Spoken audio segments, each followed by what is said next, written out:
Have you ever looked at the clock at 3:08 a.m., wide awake for the second time that night and thought, this is just part of getting older?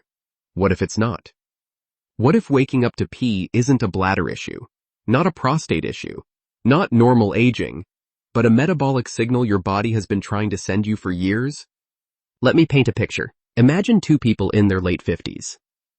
Person A wakes up twice a night, falls back asleep slowly, needs coffee to function, gains stubborn belly fat, craves carbs mid-morning, blood pressure slightly elevated, brain fog creeping in, feels off, but nothing dramatic. Person B sleeps 7 uninterrupted hours, wakes up clear, stable energy, stable mood, stable weight. Same age, different sleep, different metabolism. The difference isn't luck, it's physiology. And if you're getting up even once a night, that interruption is not small. It fragments deep sleep. And deep sleep is where growth hormone rises, where testosterone is supported, where your brain detoxifies through the glymphatic system, where insulin sensitivity resets. When you interrupt that cycle, even briefly, you shift your entire hormonal environment. Let's zoom in on what's really happening. Your body has a built-in nighttime water conservation system. It revolves around a hormone called antidiuretic hormone, or ADH. At night, ADH is supposed to increase. That tells your kidneys, concentrate urine, hold on to fluid, let this person sleep. But if ADH release is suppressed, or if your kidneys don't respond properly, you produce more urine. Now here's where most people misunderstand the issue. They blame the bladder.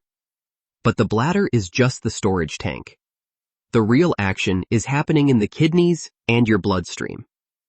Your kidneys filter roughly 170 liters of fluid per day, but they only excrete about 1.5 to 2 liters as urine. That means the system is incredibly selective. Tiny shifts in hormones or electrolytes can dramatically change output. So what disrupts ADH and fluid balance? Let's start with something incredibly common in the US. Electrolyte imbalance. Specifically, too much sodium and not enough potassium. Most people consume high sodium through processed foods, restaurant meals, snacks, and very little potassium because they don't eat enough leafy greens, vegetables, or whole foods. Potassium isn't just a heart mineral. It directly affects how your kidneys handle fluid and how they respond to ADH. When sodium is high and potassium is low, your body tries to rebalance by increasing urine output. Now combine that with another issue. Fluid retention during the day. If you sit or stand most of the day, fluid pools in your lower legs due to gravity. Maybe your socks leave marks. Maybe you press your shin and see a small dent. That's called dependent edema. When you lie down at night, gravity no longer pulls fluid downward. That pooled fluid returns to circulation. Your blood volume increases. Your kidneys sense the change.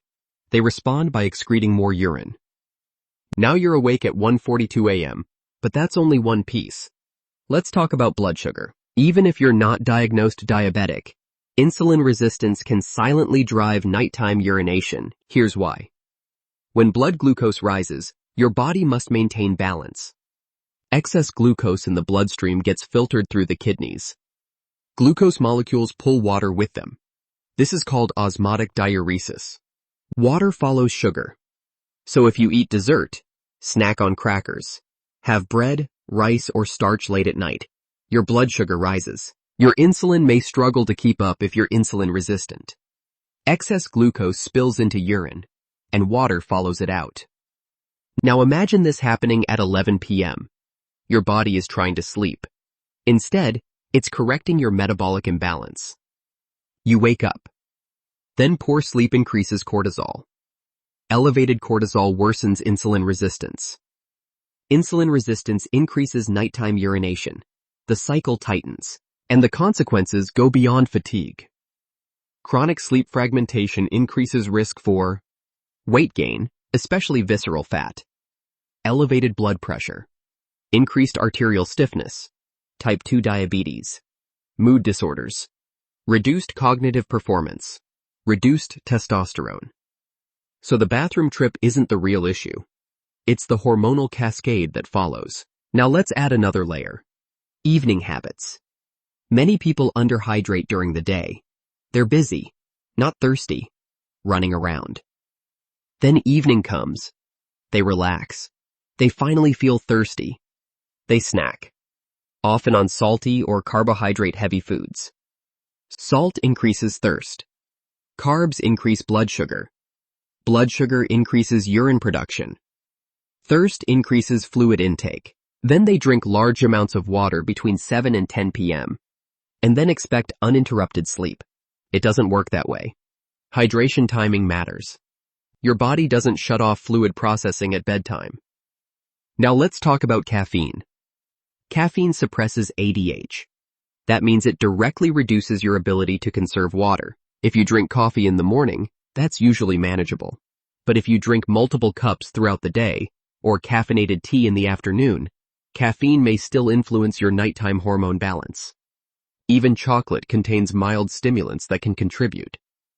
Now let's talk about the strongest disruptor of ADH, alcohol. Alcohol blocks antidiuretic hormone release. That's why after drinking, you urinate more frequently. You might feel sleepy after a glass of wine. But physiologically, alcohol reduces deep sleep, suppresses ADH, and increases nighttime urination. That nightcap may be the direct trigger.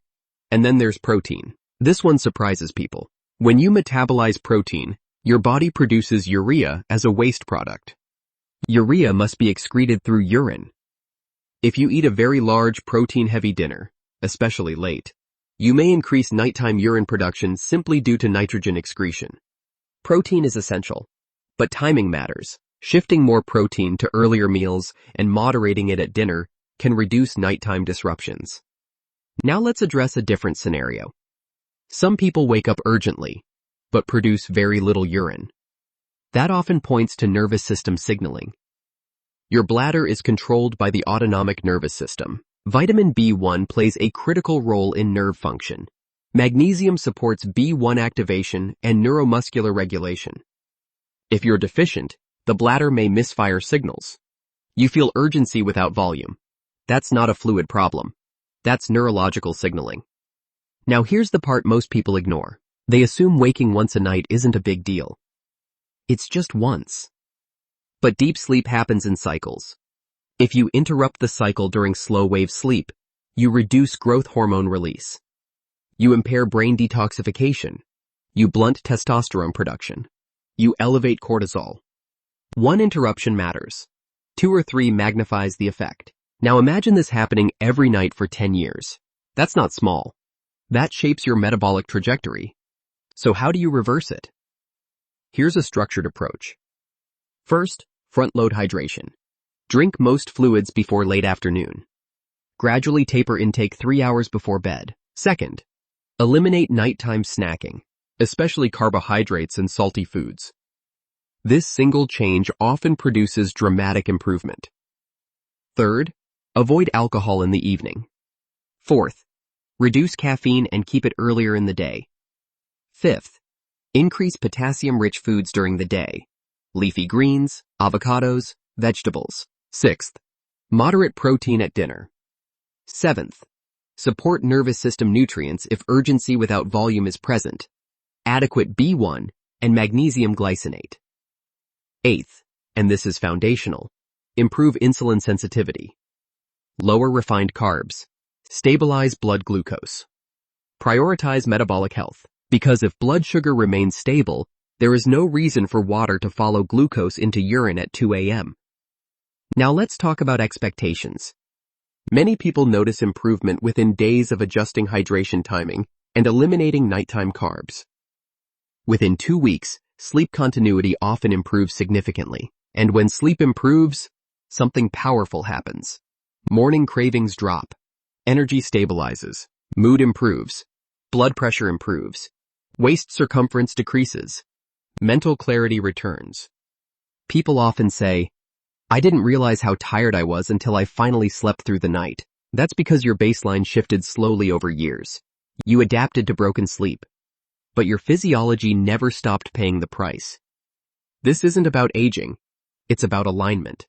When hormones, electrolytes, blood sugar, and habits align with your natural circadian rhythm, your body does what it was designed to do. Sleep uninterrupted. If you wake up tonight, don't just blame your bladder. Ask, what did I eat? When did I drink? How stable was my blood sugar? Did I suppress ADH? Am I retaining fluid during the day? Is my potassium intake low? Your body isn't betraying you. It's responding to inputs. Change the inputs, and the outputs change. If you apply these strategies consistently, you give your body the environment it needs to restore nighttime hormone balance. And once that happens, the bathroom stops interrupting your life at 3 a.m. With that said, thanks for watching, and until next time.